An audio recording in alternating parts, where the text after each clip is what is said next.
What's up, everybody? It's your host, Jaden for Illini Daily. In the format today, we're going straight to the trenches, man. We're talking about the O-line, the most important part, I would argue, in offense. I know a lot of people would say it's the QB or the running backs or the receivers, the star players, but it's really about the O-line. If you don't have a successful O-line or a very strong O-line, none of that matters. You won't even be able to get the plays off. So today, we're talking about straight trenches, straight trench work.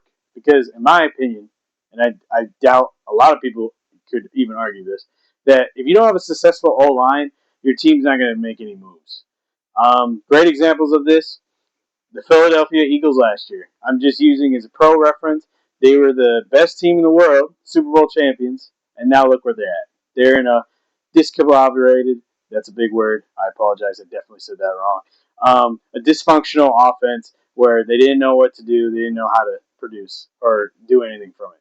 And that's because their whole line totally collapsed. So that's the reference I'm going to use so you guys have an idea what I'm talking about. But today, we're talking about straight trench work and how our all-line transfers is going to help Illinois succeed. So I'm very, very excited to talk about this today. I think the players that we got from the transfer portal, all-line wise, are going to be really, really, really good. I feel like they're going to succeed right away, and I feel like they're just going to help and support the team. My reasoning why I think the transfers O-line is going to help right away. They're both very successful guys. They were previously successful guys. They were very, very good in high school. They just weren't given opportunities that they would have liked, so they thought Illinois would be the best place to transfer. And like I said, guys, the Big Ten Conference is making a name for itself. It's been the last 3 championships. I know I keep repeating that, but it's an idea to think about. And I feel like a lot of people are taking notice of that. And I feel like it's making everybody really, really excited towards Big Ten players and even the Big Ten Conference. So I feel like a lot of players are going to start to transfer towards, Big Ten teams, trying to make a name for themselves and trying to be in that type of limelight.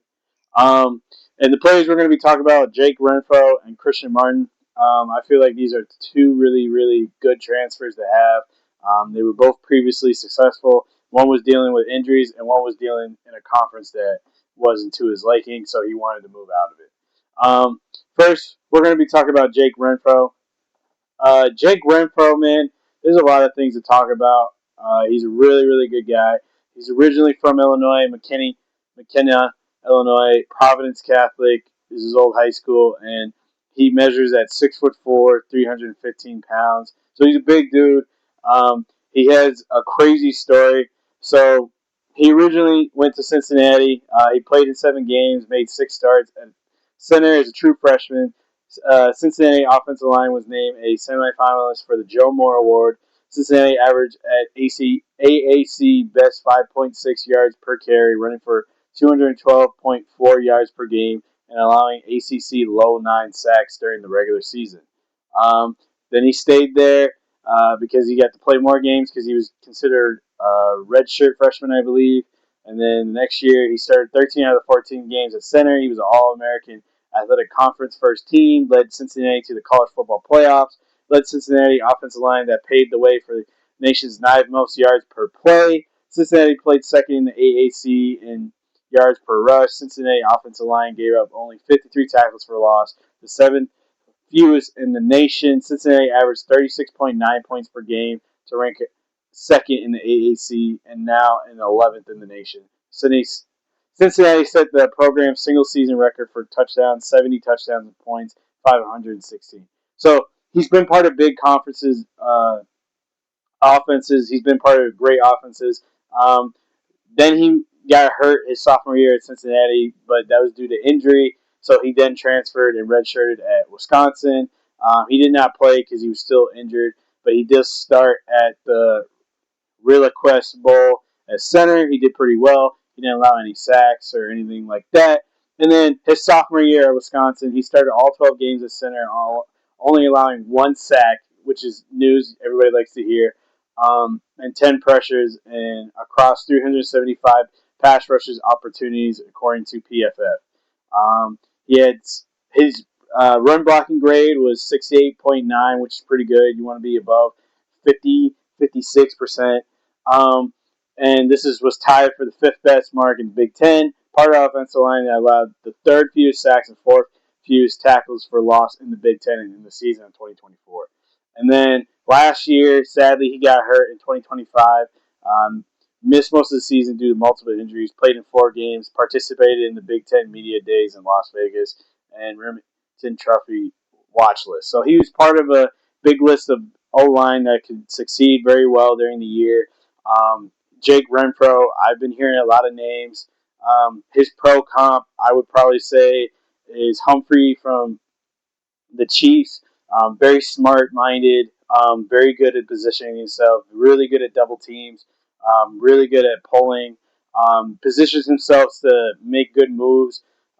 Doesn't, I would say, probably give up a lot of sacks, and I just said that through all his stat lines.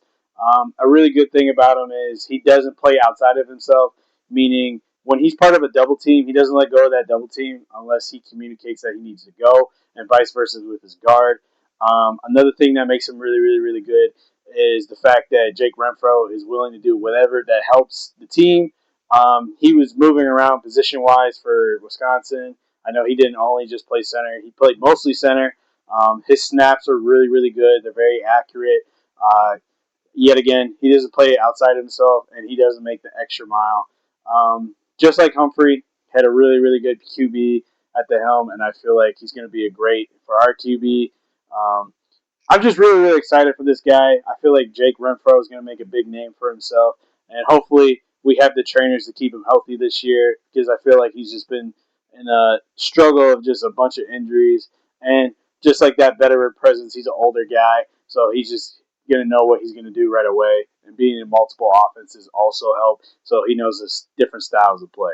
So I'm really, really excited for this guy. I feel like he's going to make a big name for himself. But the next guy we're going to be talking about, I feel like he's going to be even better. And my pro player comp, you're going to see right away. Uh, Christian Martin, dude. This is Illini's very own Trent Williams. If you don't know who Trent Williams is, you've been under a rock. Trent Williams is the athletic freak left tackle for the 49ers. Trent Williams has been an amazing player throughout his whole career.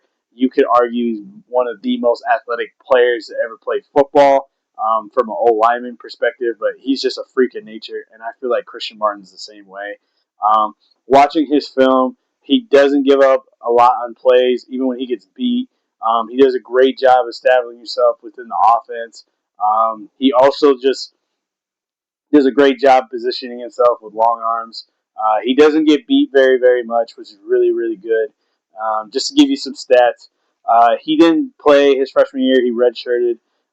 His redshirted freshman year, he played in all 13 games, mainly in heavy goal line personnel and special team units, which is fine. Everybody's got to start from somewhere. And then his sophomore year, he started all 12 games at left tackle, only allowing 2 sacks and 490 pass blocking snaps, according to PFF. And this year, as a junior, he transferred to Illinois with 2 years of eligibility remaining. So I'm very, very excited for this guy. He's a really, really good athlete. In the plays that I saw when he got beaten on a rush, he always caught up to the rusher and established himself so they wouldn't get the QB. And like I said, he's only allowed 2 sacks and 490 pass rushes, which is really unstoppable. And that's not even showing the fact that he's a really good run blocker. He didn't allow any TFLs. He did a great job of establishing himself in the run game. I would say his only disadvantage is sometimes he does let the pass rusher go due to the fact of his speed. He feels like due to his length and his speed, he can get there just as fast as the pass rusher, and that's what I saw from the 2 sacks. He does do a great job of keeping everybody in front of him. He doesn't do a lot of crazy things with his hands. He just keeps them right in front of him. He didn't have that many penalties. I think he had one crazy holding penalty, but I think that was just a really bad call. But I'm really excited for Christian Martin. I feel like he's going to be a great athlete for our O line. And being at 6'7", 300 pounds, man, that's just opportunities to be used. And being a 6'7" O lineman, that's one in a dozen. And I can already see pro comps to him because he's just a freak athlete, and he's 6'7", and he's playing left tackle. And everybody knows left tackle is very important. We have a right-handed QB, and That's the blind side, man. You always want to protect the blind side, and having a big dude like that protect your blind side makes me feel very comfortable for this season. So, I hope you guys enjoy. I just wanted to tell you guys about those awesome dudes that are going to be part of our team. They're going to be great O linemen, and they're going to establish themselves right away in our offense. So, I hope you guys enjoyed today's episode. Like down below, subscribe, and tell me your thoughts. And I'll see you guys.